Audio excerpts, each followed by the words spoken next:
allez bien. On se retrouve aujourd'hui dans une nouvelle vidéo et aujourd'hui j'ai un assistant trépied, c'est-à-dire en fait que j'ai quelqu'un d'agrippé, voilà, à mon trépied, ce qui fait que ça risque de rendre le tournage de cette vidéo un peu compliqué. Comme d'habitude, on commence à être habitué. Mais aujourd'hui, j'avais envie de partager avec vous 5 de mes traditions de Noël préférées. Ce ne sont pas forcément des choses extraordinaires, mais ce sont des choses qu'on a l'habitude de faire tous les ans et sans lesquelles Noël serait probablement un tout petit peu moins Noël pour nous. La première de ces choses, c'est les cookies et le chocolat chaud. C'est quelque chose que j'adore. Les cookies, je crois que c'est vraiment les gâteaux que je trouve le plus facile à faire et que je fais le plus souvent puisque j'adore ça. Mais vraiment, en période de Noël, on n'y échappe pas. J'en fais quasiment toutes les semaines et je les fais par fournée de 50.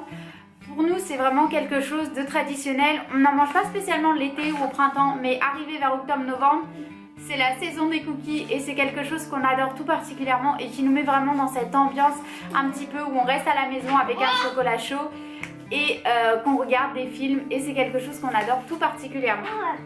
La deuxième de ces choses, c'est la photo de famille. Ça peut sembler assez cliché, mais pour moi c'est important tous les ans d'immortaliser l'état, si on peut dire, de notre famille au jour de Noël. On a commencé cette tradition avec ma soeur la première année où on a fêté Noël toutes les deux dans notre appartement et du coup sur cette photo il y avait simplement elle, Ice Cream et moi. La deuxième année c'était la même chose et puis petit à petit ça s'est modifié. L'année suivante il y avait Jérôme en plus, l'année d'encore après on a ajouté Neftis.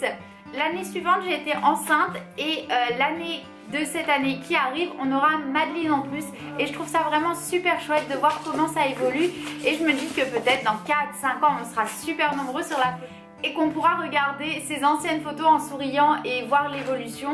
Du coup, c'est quelque chose qu'on adore faire. On fait donc la photo traditionnelle à la maison et l'année dernière pour la première fois on a fait ma soeur et moi et Madeleine puisque j'étais enceinte, la photo avec le Père Noël et c'est une tradition qu'on aimerait bien aussi continuer à reproduire, d'avoir la photo, surtout maintenant qu'on a des enfants avec le Père Noël tous les ans, c'est quelque chose d'assez cool. La troisième tradition qui nous tient particulièrement à cœur, c'est le conte de Noël. Ça peut vous sembler un peu étrange, mais c'est quelque chose qu'on fait en fait depuis très longtemps. Quand elle était toute petite, lors d'une vente de livres, Marie avait choisi à notre école primaire, donc pour vous dire à quel point ça remonte, ce livre qui est l'aventure du nounours de Noël et qui est une histoire qu'on adore particulièrement et que donc du coup on lit depuis ce temps-là. C'est vous dire à quel point ce livre date et donc on a pour tradition qu'il y ait des enfants ou non présents le soir de Noël de lire l'histoire du nounours de Noël. Comme c'est une tradition qui me tient beaucoup à cœur mais qu'une histoire c'est peut-être pas long quand même et que sur le long terme on aimerait bien en avoir plusieurs, cette année j'en ai acheté un second pour Madeleine afin qu'elle ait une histoire aussi qui lui soit personnelle et qu'on ait choisi pour elle. C'est donc Plume et les cadeaux de Noël.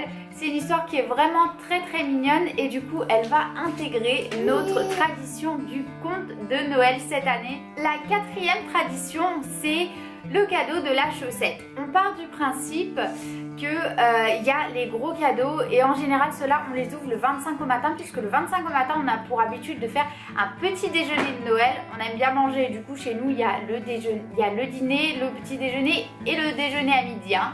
Faut pas en oublier, hein. Mais du coup dans cette tradition il y a du coup le cadeau de la chaussette qui est que du coup le 24 au soir on ouvre quand même un petit cadeau puisqu'on est quand même très impatient de savoir tout ce qu'on a reçu. Ça fait toujours plaisir de recevoir un cadeau mais aussi ça fait toujours plaisir de voir comment quelqu'un apprécie un cadeau qu'on lui offre.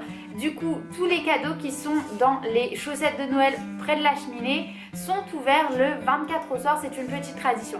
Et la dernière tradition qui est la plus fun à mes yeux et qu'on a commencé tout juste cette année, c'est Elf on a Shelf. Je ne sais pas si vous connaissez, peut-être si vous avez déjà vu sur internet, c'est ces petits elfes en fait qui viennent pour surveiller les enfants donc de début décembre jusqu'au Père Noël et tous les soirs ils viennent pour faire leur rapport au Père Noël. On en avait vu l'année dernière quand on était à Londres chez Hamley, il y en avait pas mal, mais on s'était dit que c'était probablement pas nécessaire de le prendre maintenant et qu'on allait attendre Noël prochain. Mais c'était une tradition que je voulais vraiment mettre en place pour les enfants. Donc il vient avec notre histoire. Nous pour le coup notre elfe pour le moment c'est une demoiselle. Elle sera probablement rejointe par un petit garçon pour l'accompagner dans ses aventures quand on aura plus d'enfants, puisque être seul pour surveiller plusieurs enfants c'est parfois un challenge. Donc elle s'appelle Cerise. Pour le moment elle ne fait pas trop de bêtises, on a de la chance.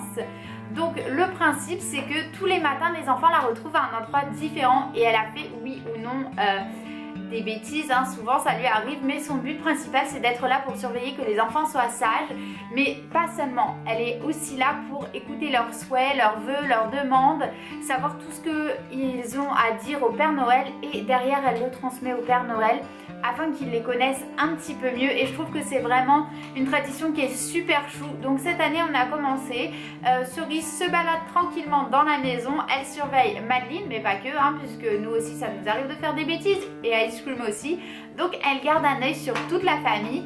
Bien évidemment il y a une règle, c'est qu'il ne faut pas toucher l'elfe sinon elle perd sa magie et si elle perd sa magie elle ne revient pas et il faudra attendre l'année prochaine. Donc voilà, c'est tout pour nos petites traditions de Noël. J'espère que cette petite vidéo vous aura plu. Si vous aussi vous avez des traditions de Noël, n'hésitez pas à les partager avec moi parce que vraiment c'est quelque chose que j'adore et je serais super curieuse de savoir ce que vous faites en particulier pour les fêtes.